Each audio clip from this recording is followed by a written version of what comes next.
আলাইকুম এভরিওয়ান, কেমন আছেন সবাই? বেশ কিছুদিন আপনাদের সঙ্গে ভালো মতো অ্যাক্টিভ থাকতে পারিনি অসুস্থতার কারণে। তো আমি আপনাদের সামনে ছোট্ট একটি ভিডিও নিয়ে চলে আসলাম। তো আজকে হচ্ছে শাক দিয়ে মাছের রান্না করব। তো এই মাছগুলো আমি ভালো করে ভেজে নিচ্ছি। মাছ ভাজা শেষ হয়ে গেলে উঠিয়ে নেব, যেহেতু আমি টাকি মাছ আর হচ্ছে লাউয়ের তরকারি রান্না করব আর পালং শাক দিয়ে মাছ ঝোল করব। তো আমি শাকগুলো ভালো মতো কষিয়ে নিয়েছি। কষিয়ে নেওয়া হয়ে গেলে আমি এখানে ঝোলের পানি পরিমাণ মতো দিয়ে দিব।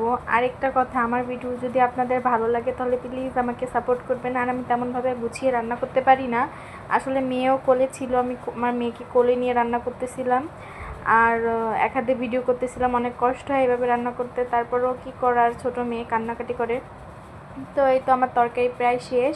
আর আমি হচ্ছে রান্না করলে সবসময় ফুরানি দিই, যাতে তরকারি খেতেও ভালো লাগে আর দেখতেও সুন্দর হয়। তো সবাই আমার পাশে থাকবেন আর আমার ভিডিওটা কেমন হয়েছে বলবেন। আল্লাহ হাফেজ।